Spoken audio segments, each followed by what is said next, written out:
Out of all her guys, I'm the smallest. Apparently, that's become the neighborhood's favorite punchline now. My name is Evan Porter, I'm 38 years old, and I just discovered my wife has been running a social media group dedicated to mocking my physical attributes while bragging about her upgrade at the local gym. Let me back up a bit. Before we dive deeper into this story, I have one small request.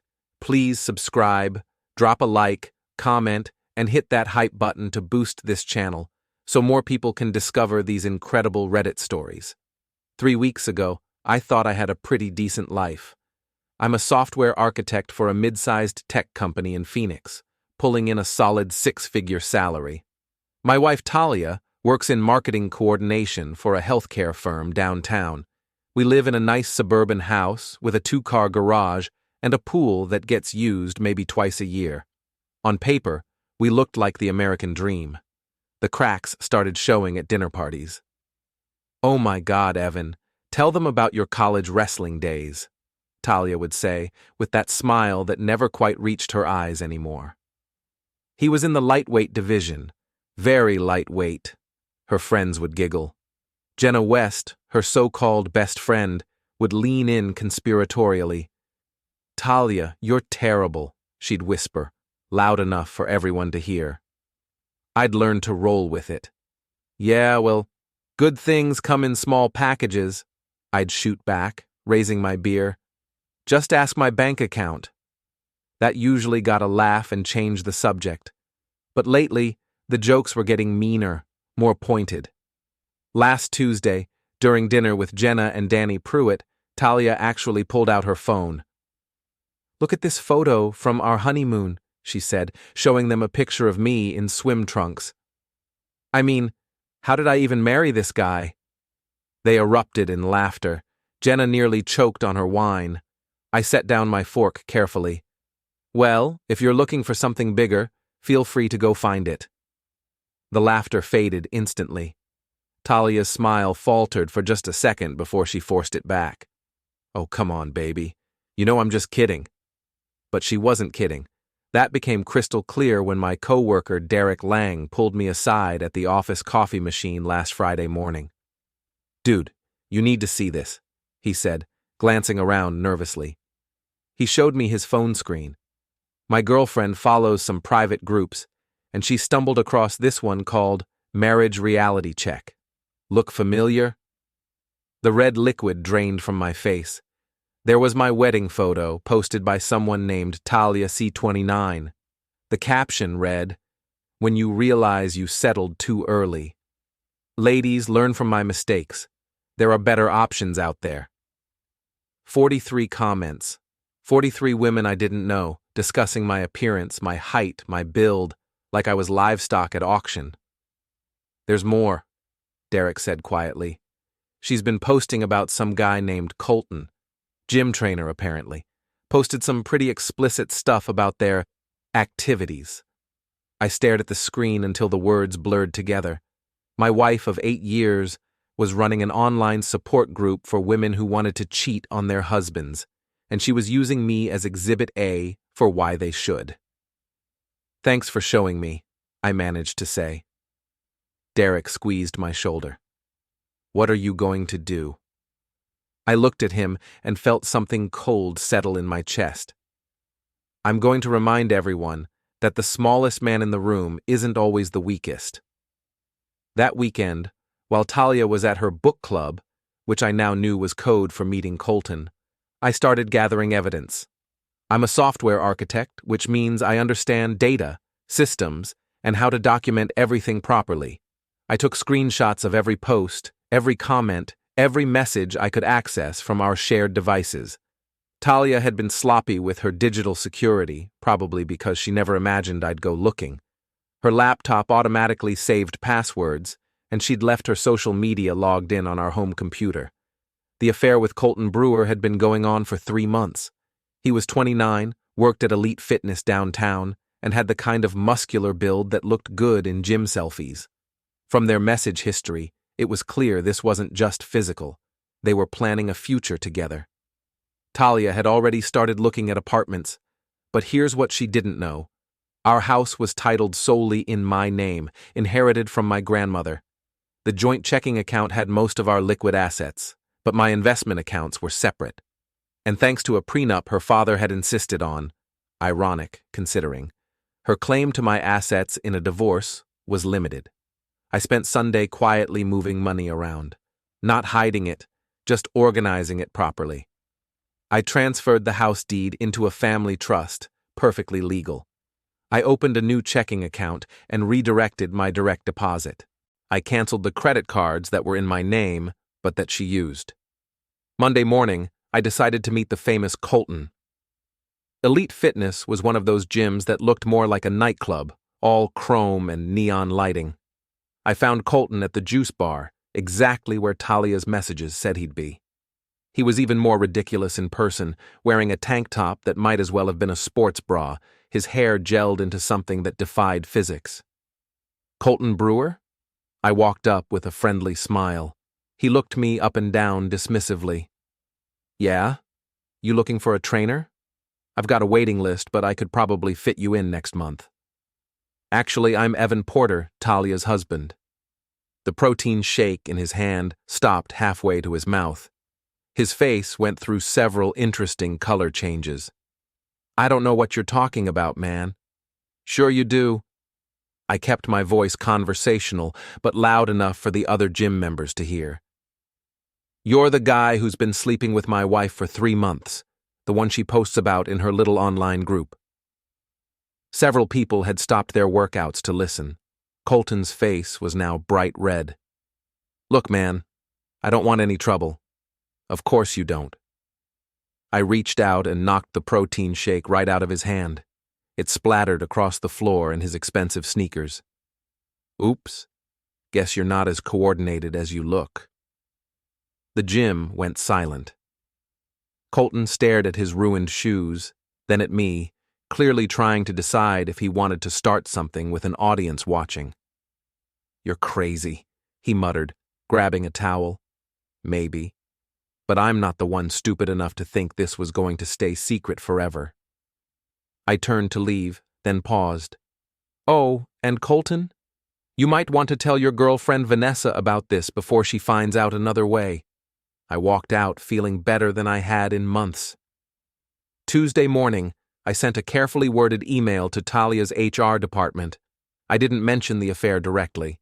Instead, I focused on the fact that she was using company equipment and time to run a social media group where she was sharing private, intimate photos of her spouse without consent. I attached screenshots of her posts that showed timestamps during business hours and included the more explicit images she'd shared. The response was immediate. Mr. Porter, thank you for bringing this matter to our attention. We take workplace conduct and potential legal liabilities very seriously. We'll be investigating this immediately. Talia called me at work around 10:30, hysterical.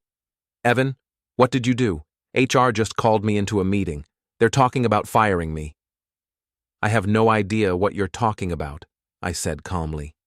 Maybe you should ask your friend Jenna. She seems to know everything about your life these days. This isn't funny. I could lose my job. Talia, I'm in a meeting. We'll talk when you get home. Except she didn't come home that night, or the next. Derek found me at lunch on Wednesday, grinning like he'd won the lottery. Dude, you've got to see this. He showed me his phone. Remember Vanessa, Colton's girlfriend? Apparently she got your message. The video was already going viral on local social media. Vanessa, a petite brunette with the kind of temper that could power a small city, had stormed into Elite Fitness during peak hours. The gym's security cameras had captured everything. You piece of garbage! She screamed, hurling what looked like Colton's belongings across the lobby. 3 months? 3 months you've been cheating on me with some married woman? Colton tried to calm her down, but Vanessa was just getting started. She grabbed a protein shake from behind the counter and dumped it over his head, then slapped him so hard the sound echoed through the gym. And you, she turned to the manager. This is the kind of employee you want representing your business? Someone who breaks up marriages? The video ended with Colton standing there, dripping with chocolate protein shake, while 24 gym members recorded everything on their phones. Elite Fitness fired him this morning, Derek said. Apparently, they don't want the bad publicity. I felt that cold satisfaction spreading through my chest again. Good. That evening, Talia finally came home. She looked like she hadn't slept in days, her makeup smeared, her hair unwashed. She'd been staying at Jenna's, but apparently even her best friend had limits. Evan, we need to talk. I was sitting in my home office, ostensibly working on code, but really just enjoying the peace and quiet. Sure, talk. I lost my job today.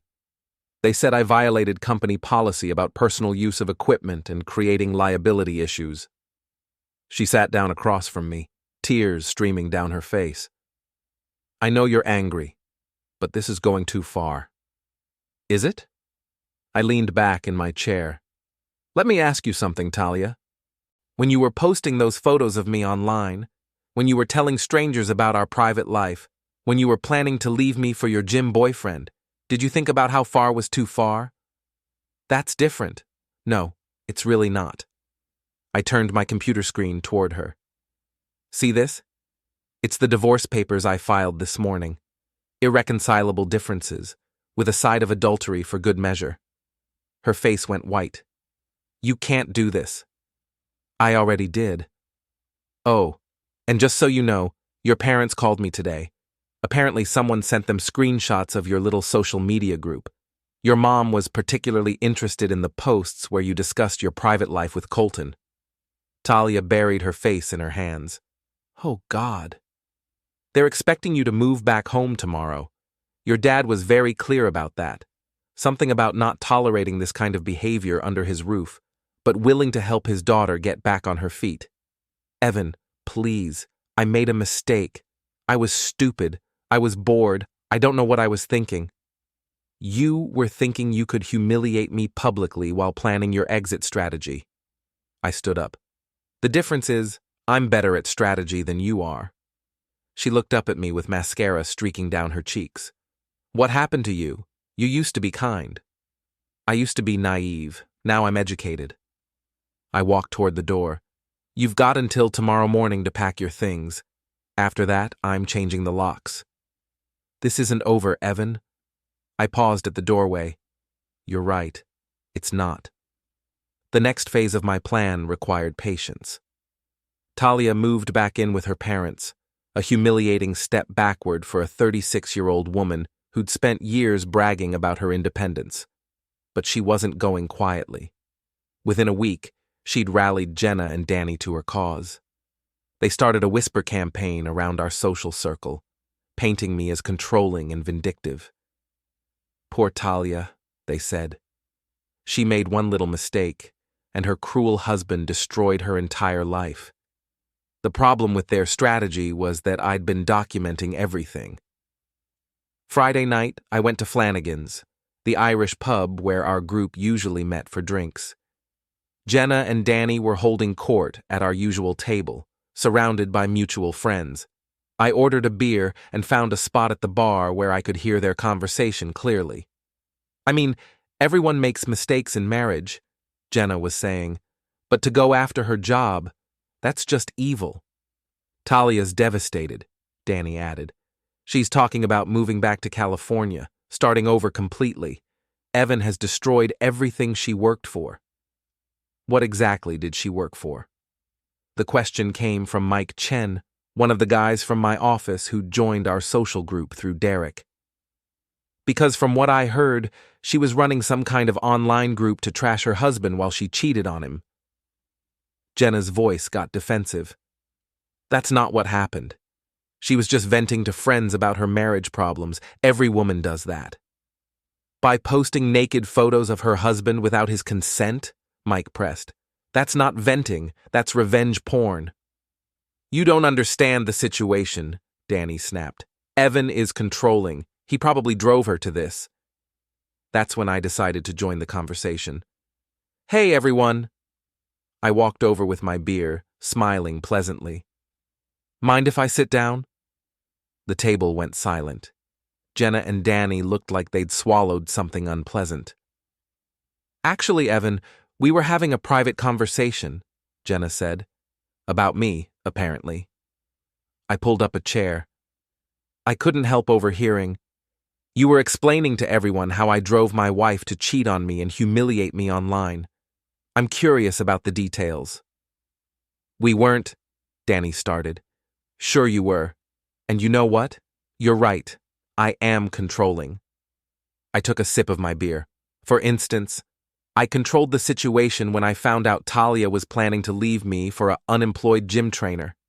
I controlled my response when I discovered she'd been sharing intimate photos of me with strangers. I controlled my emotions when I realized my wife's best friends were encouraging her to destroy our marriage." The other people at the table were looking uncomfortable. A few had their phones out, clearly recording. "But here's what I couldn't control," I continued. "I couldn't control the fact that Talia made her choices freely. I couldn't control the fact that she violated her company's policies and got herself fired. And I definitely couldn't control the fact that her boyfriend's girlfriend found out about the affair and dumped him publicly." Jenna's face was getting red. "You're twisting everything." "Am I?" I pulled out my phone. "Because I have screenshots of conversations where you and Danny actively encouraged Talia to cheat. I have messages where you helped her plan meetups with Colton. I have posts where you both participated in mocking me in that social media group." The color drained from both their faces. "In fact," I continued, standing up, "I have enough evidence to show that you two weren't just enablers, you were co-conspirators. Which makes me wonder what your husbands would think about that." "You wouldn't," Danny whispered. "Try me." I finished my beer and set the bottle down. "See, here's the thing about being the smallest man in the room. People underestimate you. They think you're weak, that you'll just take whatever they dish out. But sometimes the smallest man is the one who's been paying attention while everyone else was running their mouths." I looked around the table at our former friends. "Talia made her choice. You all made yours. Now you get to live with the consequences." I walked out of Flanagan's knowing I'd never be welcome there again. But I also knew that by tomorrow, everyone in our social circle would have heard exactly what had happened and why. The weekend brought new developments. Colton, apparently desperate after losing his job and his girlfriend, had teamed up with Talia for what I can only describe as the world's most incompetent revenge plot. Saturday morning, I was washing my car in the driveway when a Phoenix PD cruiser pulled up. Officer Martinez got out, looking like he'd rather be anywhere else.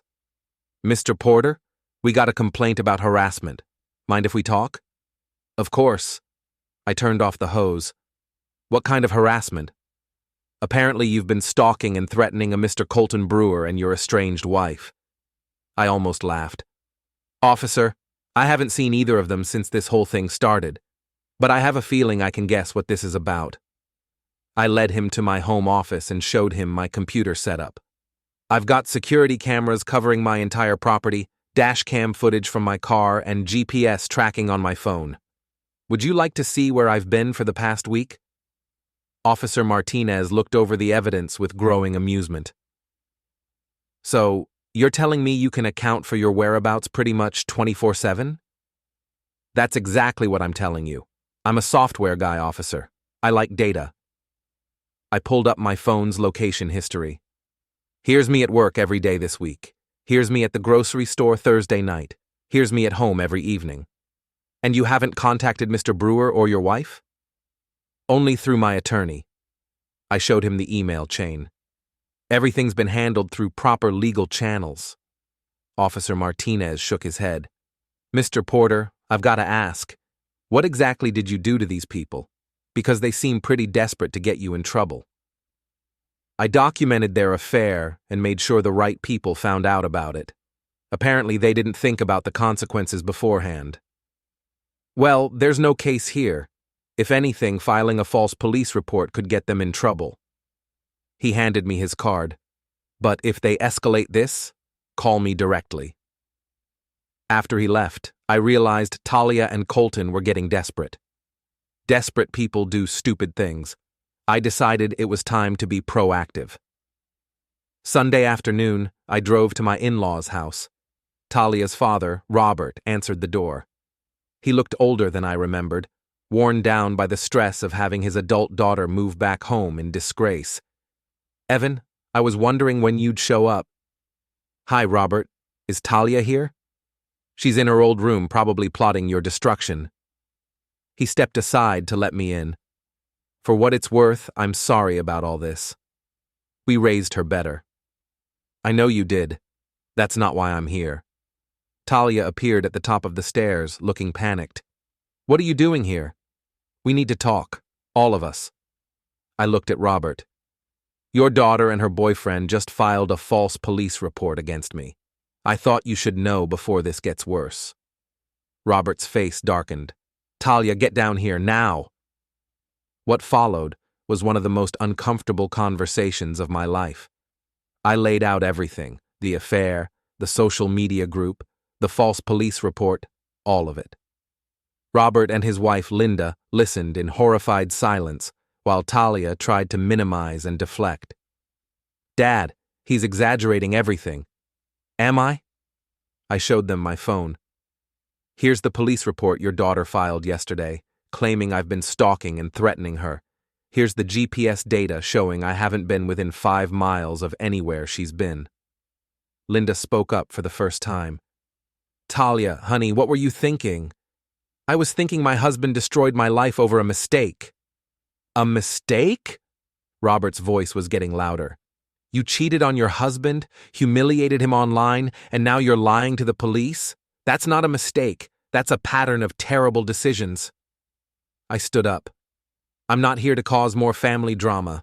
I just wanted you to know what was happening before Talia drags you into something that could have legal consequences." "What do you mean?" Linda asked. "Filing false police reports is a crime. If she keeps escalating this, she could end up with charges against her. I thought you should know so you could talk some sense into her." Talia was crying now, but they were angry tears. "You bastard, you're trying to turn my own parents against me." "I don't have to try, Talia. You're doing that all by yourself." I left them to their family meeting and drove home, but I had a feeling this wasn't over. I was right. Tuesday evening, I got home from work to find my front door standing open and my house trashed. Furniture overturned, papers scattered everywhere, family photos smashed on the floor. But here's the thing about being a software architect in 2024. I have cameras everywhere. I called the police from my car, then pulled up my security system on my phone. The footage was crystal clear. Talia and Colton had broken in around 2 in the afternoon, using a key Talia had apparently kept. They'd spent almost an hour destroying my house, and my cameras had recorded every second of it. Officer Martinez arrived with backup, looking grim. "Jesus, Mr. Porter, they really did a number on your place." "Yeah, but they also did me a favor." I showed him the security footage on my tablet. Breaking and entering, destruction of property, all caught on camera with clear shots of their faces. This is felony-level stuff. You want to press charges? Absolutely. Within an hour, Talia and Colton were in custody. The irony wasn't lost on me that their attempt to frame me for harassment had ended with them committing actual crimes on camera. But I wasn't done yet. The next morning, I took a personal day and drove to Elite Fitness. Even though they'd fired Colton, he still had friends there, and I had a feeling he'd been spreading his version of events. I found the manager, a guy named Steve who looked like he'd been lifting weights since the Reagan administration. "You're the husband," he said when I introduced myself. "That's right. I wanted to thank you for firing Colton. I know it couldn't have been an easy decision." Steve laughed bitterly. "Are you kidding? That guy was a walking lawsuit waiting to happen. We had 3 different female members complain about him hitting on them. Your wife wasn't his first affair." That was interesting. Really? Guy thought he was God's gift to women, always bragging about his conquests, showing off photos on his phone. Steve leaned against the front desk. "Between you and me, We were looking for a reason to get rid of him anyway. Your wife's girlfriend showing up and causing a scene just gave us the excuse we needed. Well, I appreciate you handling it professionally. No problem. And hey, if you're looking for a new gym, we've got a special rate for people who've been through divorces. A lot of guys find the gym helps them work through the stress. I thanked him and left, but his comment about Colton showing off photos had given me an idea. That afternoon, I called Vanessa, Colton's ex-girlfriend. We'd never met, but I figured we had enough in common to have a conversation. "This is about Colton, isn't it?" she said when I introduced myself. "Partly. I wanted to thank you for the show you put on at the gym. That video made my whole week." She laughed. "That asshole had it coming. I just wish I'd known sooner." "How long were you together?" 2 years. 2 years of him cheating on me with married women. Your wife was just the latest." "He made a habit of this?" "Oh yeah. He had a whole system. Target married women who were unhappy, make them feel special, get them to leave their husbands. Then he'd move on to the next one." Her voice got bitter. I was stupid enough to think I was different. "Vanessa, can I ask you a favor?" "Depends what it is." "Colton's in jail right now for trashing my house, but when he gets out, he's going to try to spin this whole thing as my fault. I'm wondering if you'd be willing to share your story with some people." "You mean tell everyone what a piece of garbage he is?" "Something like that. Honey, I've been waiting 2 years for someone to give me permission to do that." The preliminary hearing for the breaking and entering charges was scheduled for the following Monday. Talia had hired a lawyer, some guy who specialized in getting people reduced sentences for stupid crimes. Colton was representing himself, which should have been my first clue that he was planning something desperate. I arrived at the courthouse early, dressed in my best suit, carrying a folder full of evidence. My attorney, Sarah Kim, met me at the security checkpoint. "How are you feeling?" she asked. "Like Christmas morning." The hearing was supposed to be routine. The prosecution would present evidence, the defense would enter pleas, and we'd set a trial date. But Colton had other plans. When the judge asked how he pleaded, Colton stood up and launched into a speech. "Your Honor, I plead not guilty by reason of provocation. The plaintiff, Evan Porter, has been systematically harassing and stalking me and Ms. Crane for weeks. He destroyed our careers, our relationships, and our reputations. We were driven to desperate measures by his campaign of psychological terrorism." The judge looked unimpressed. "Mr. Brewer, this is a preliminary hearing, not a trial. Save your arguments for later. But, Your Honor, this man is dangerous. He's been manipulating the system, using his technical skills to destroy innocent people's lives. He's the real criminal here." That's when the prosecutor stood up. "Your Honor, if Mr. Brewer wants to make this about harassment, we're prepared to present evidence showing that he and Ms. Crane have been the ones engaging in harassment, including filing false police reports." The judge sighed. "Counselors, approach the bench." While they were conferring, I looked back at the gallery. Talia's parents were there, looking mortified. Derek had come for moral support, and in the back row I spotted Vanessa, along with 2 other women I didn't recognize. When the lawyers returned to their tables, the judge looked annoyed. "Mr. Brewer, Ms. Crane, you're both charged with breaking and entering and destruction of property. The evidence against you includes clear security footage of you committing these crimes. How you plead?" Talia's lawyer whispered something to her. She stood up reluctantly. "Not guilty, Your Honor." Colton, apparently not getting the message, doubled down. "Your Honor, I demand that Evan Porter be investigated for his crimes against us. This whole thing is his fault. Mr. Brewer, sit down and be quiet or I'll hold you in contempt." But Colton was on a roll. "This man has ruined our lives. He's a manipulative sociopath who—" "Bailiff, remove Mr. Brewer from my courtroom." As they dragged Colton away, still ranting about my supposed crimes, I felt that familiar cold satisfaction. He just guaranteed himself additional charges and made my case even stronger. After the hearing, Sarah walked me to my car. "Well, that was interesting," she said. I've never seen a defendant work so hard to incriminate himself. Colton's not very bright. That's how this whole thing started. The trial's set for next month, but honestly, after that performance, I think they're going to want to plea bargain. The prosecutor has them completely caught on the breaking and entering, and now Colton's added contempt of court to his problems. I thanked her and drove home, but I wasn't ready to celebrate yet. I had one more move to make. That weekend, I threw a party. Not a big party, just a backyard barbecue for the neighbors and co-workers who'd stuck by me through this whole mess. Derek brought his girlfriend. Mike Chen came with his wife.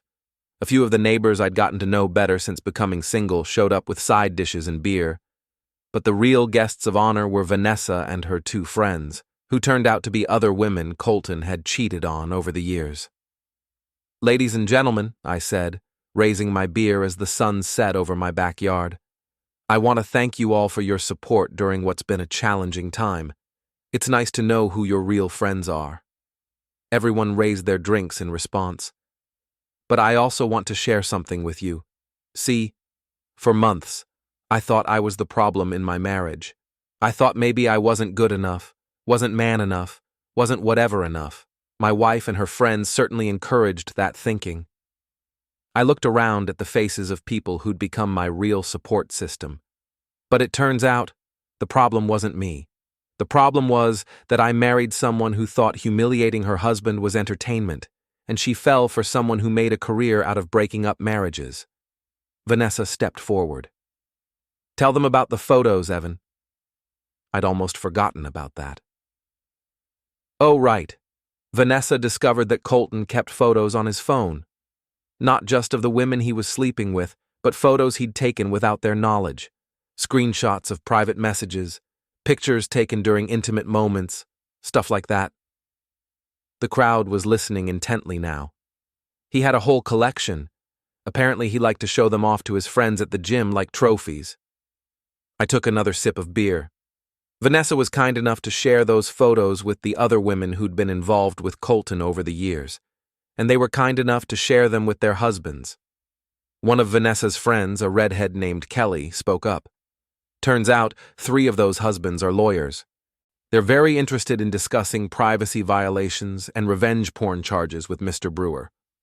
The party got quiet for a moment as people processed this information.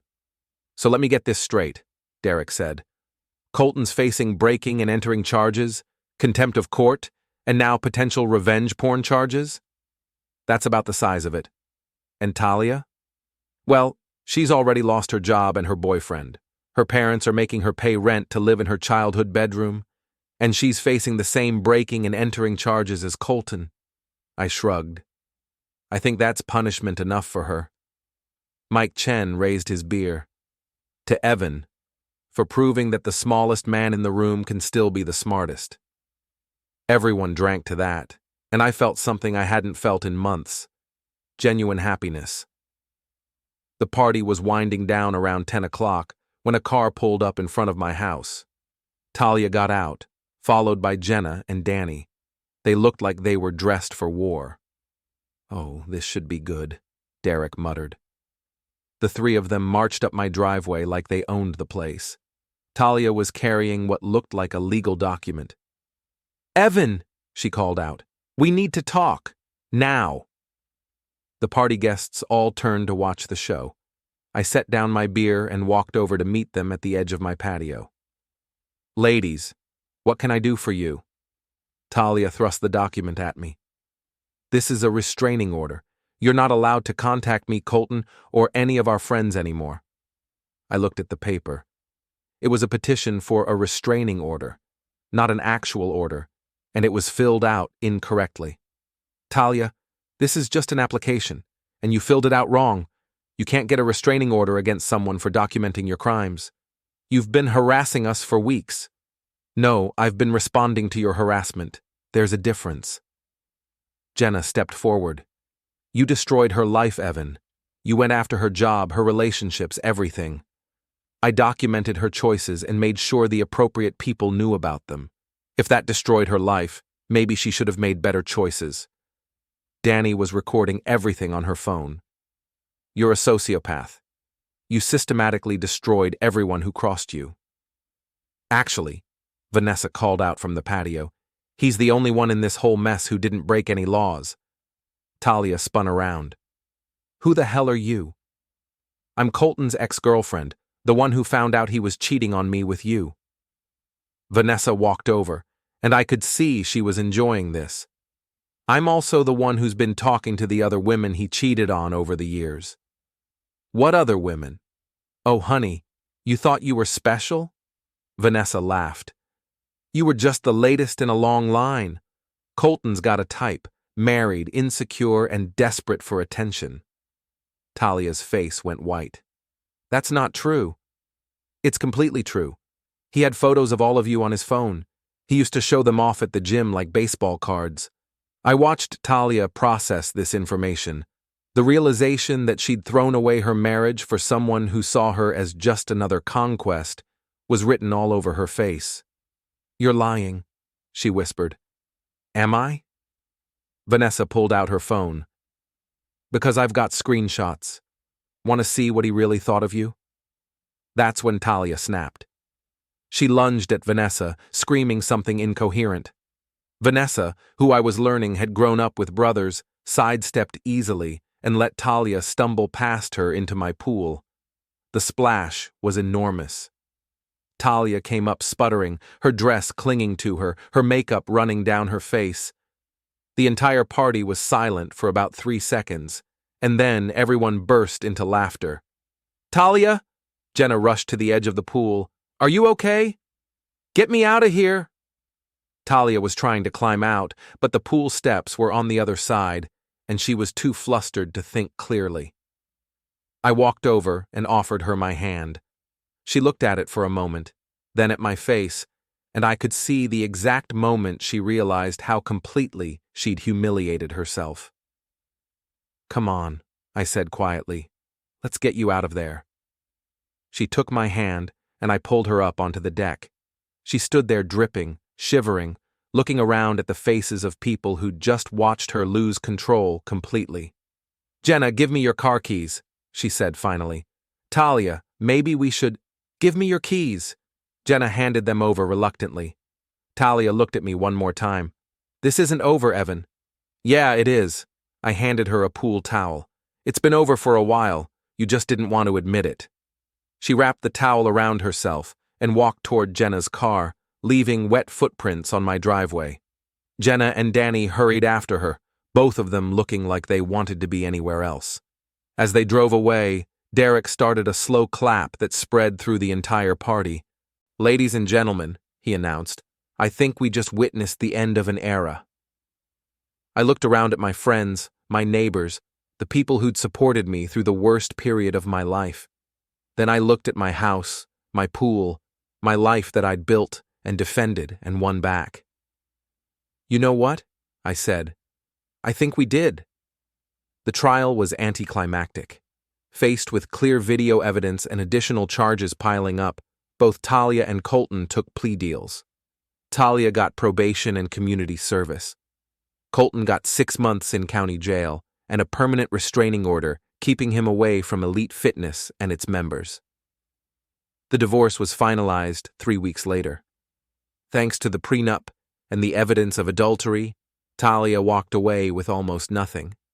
She moved to California to stay with her sister, and I heard through mutual friends that she was working at a call center and living in a studio apartment. Colton, when he got out of jail, discovered that his legal troubles weren't over. The revenge porn charges filed by Vanessa and the other women resulted in additional jail time and a requirement to register as the offender. Last I heard, he was working at a car wash in Tucson and living with his mother. Jenna and Danny both got divorced within 6 months. Apparently their husbands had started wondering what other secrets their wives were keeping, and the marriages didn't survive the scrutiny.